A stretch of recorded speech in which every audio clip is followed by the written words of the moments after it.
We begin with the follow-up to a story I brought to you about 2 weeks ago. As families look for ways to make ends meet, I told you more and more women are opting to leave the workforce and become stay-at-home moms. Well, it turns out the same can be said for men.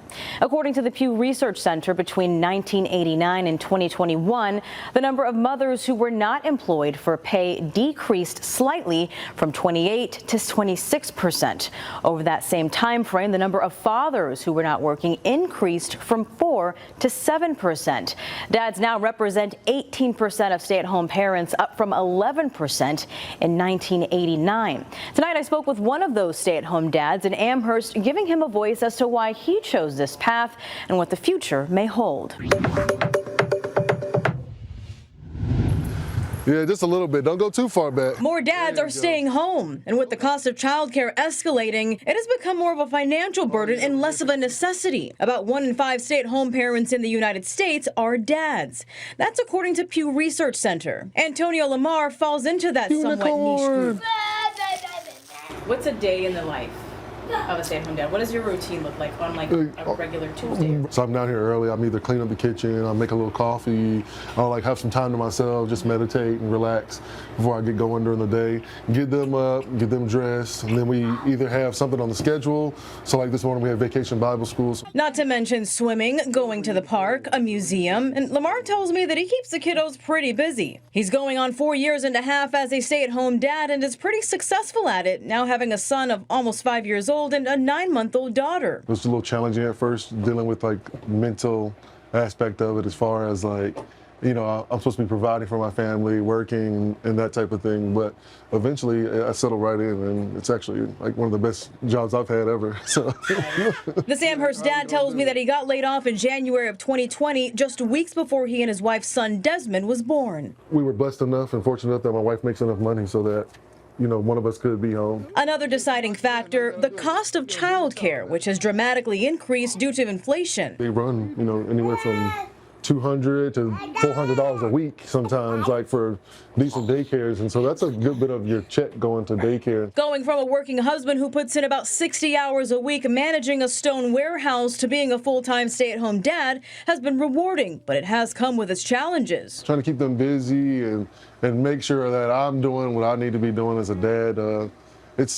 I would say, like, what keeps me up at night is, am I doing the good job? Am I doing the right things? Am I making sure their days are filled with things that are making them grow as little people that they're becoming? But Lamar says that he has settled into his role quite nicely and hasn't missed a single milestone in his children's lives. Her talking, her saying "Dada," it's awesome. Like, you know, it feels good to hear your little girl call you Dada for the first time, and you get to be there when it happens. So it's just, that's been the coolest so far. Though there is one thing he hopes he finds more of. Find little groups and stuff to hang out with, groups of kids and things like that to hang out with, because you know you're a dude, you're a dad, you know, with these groups of moms, and you know you hang out at the park sometimes with them and stuff. But it's hard to find like little groups and stuff. So, you know, all the stay-at-home dads out there, keep your head up. We'll be all right. Lamar shares that he plans to go back into the workforce once the kids reach school age.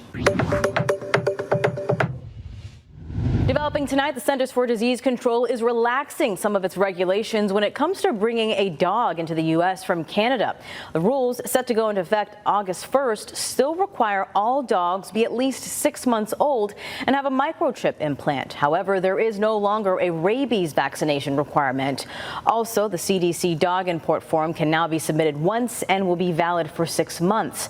Congressman Tim Kennedy praising today's move, but says more must be done to address the long-term requirements. Well, the Uggy Muggies, the Icky Stickies, the air rich with moisture, and no matter how you want to slice it, it is definitely air that you can wear out there right now. 72 degrees. Did you see the lightning display here in downtown Buffalo out over the lake? It was really remarkable. It was lightning in the clouds and cloud to cloud, and almost like a spider lightning for a little while out there. The breeze out of the southeast at 9 miles per hour. We did have a severe thunderstorm that tracked through Wyoming County and then just kind of fizzled. Didn't get any reports of hail or high winds, but certainly we have seen some downpours. Still 76 in the Falls. We do have visibility down to 3 miles in Olean as we deal with what is more just an area-wide rain right now. You can see here from Ellicottville to Wellsville, some steadier, moderate rain is falling. We have some rain here in the eastern sections of Erie County, and again, most of the rain is to our east. So if you are traveling along the thruway through Batavia and also on 20A into Wyoming County here over the next couple of hours, definitely going to be a little bit on the wet side. The wettest weather right now here from, like I said, Franklinville to about Wellsville, and that's going to start to fizzle out a little bit here over the course of the next few hours, start to dry out. But again, like I said, there will be a touch of fog in the overnight and maybe another shower, thunder shower for tomorrow. We'll talk more about that and a big warm up that's coming in the Super 7-day forecast. A Buffalo man has confessed to a triple shooting that killed one person and injured 2 others inside of a downtown nightclub. 21-year-old Sharif McBroom pleading guilty this afternoon to charges of murder, attempted murder, and criminal possession of a weapon. The Erie County District Attorney says that he fired several shots at the victim inside Club Marcella on Michigan Avenue in February of 2023. 21-year-old Jorge Garcia Leon died in the attack. 2 other men survived, and McBroom faces 50 years to life in prison when he is sentenced in early September. And a Buffalo man is going to spend 23 years in prison for a double shooting that killed a man last year. 30-year-old Jerry Simpson sentenced this morning in state Supreme Court. Prosecutors say that he shot 2 men on Kensington Avenue back in January of 2023. 36-year-old Jermaine Underwood died in that attack. The second victim recovered from his injuries. And an Angola man now admits to causing a deadly crash in the South Towns. 41-year-old Anthony Rydzewski pleading guilty to manslaughter this morning in state Supreme Court. Investigators say that he was speeding when he hit another car on Route 5 in Hamburg this past February. Now, the driver in that other vehicle, 37-year-old Jenny Zolke, died in the crash. The defendant faces up to 15 years in prison when he is sentenced in late August. As a group of cold case investigators in the Southern Tier on the verge of solving a 35-year-old murder? Well, Unsolved Chautauqua believes new leads could finally help them figure out what happened to Kathy Wilson, whose body was found in 1989 in northern Pennsylvania. 7 News senior reporter Maki Becker spent the day with detectives just across the state border about their renewed optimism for finding her killer. I'm Maki Becker. I'm just over the border into the town of Lander, Pennsylvania.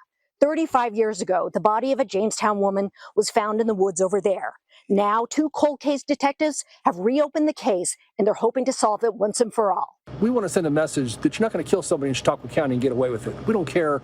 We don't care if it was a year ago. We don't care if it was 10 years ago or 50 years ago. Investigators at the Chautauqua County Sheriff's Office are turning their sights on the unsolved murder of Kathy Wilson. The 33-year-old Jamestown mother of 3 disappeared in May 1988. Kathy was a young, vibrant woman, mother. She heads out to lunch, and there's where all the questions start to begin. Within days of her disappearance, investigators recovered her purse and found her van at the Chautauqua Mall. But it would be more than a year later until they would find her body. Tom DeZino and Tom Tarpley of the Unsolved Cases team took me to where she was found, in a remote area just over the Pennsylvania line in Warren County. And you can see, you're starting to see right off the bat, I'm making turns, getting deeper and deeper into the woods. In these woods beside me, this is where Kathy Wilson's body was found, more than a year after she went missing. And as you can see, it's in a very desolate part. This is a dirt road that comes off another dirt road. The investigators tell me they believe whoever dumped her body here had to know the area and planned it out. You can look up this hill, and you can see a vehicle coming, you're going to hear a vehicle coming. And get this, while at the scene, this man pulled up in a tractor. He told us he was actually there 35 years ago when 2 children found her remains. He says they first thought it could be a bear. I picked it up and turned it over, and then it had fillings in it. A key part of the case, police arrested 2 men soon after. One went to trial.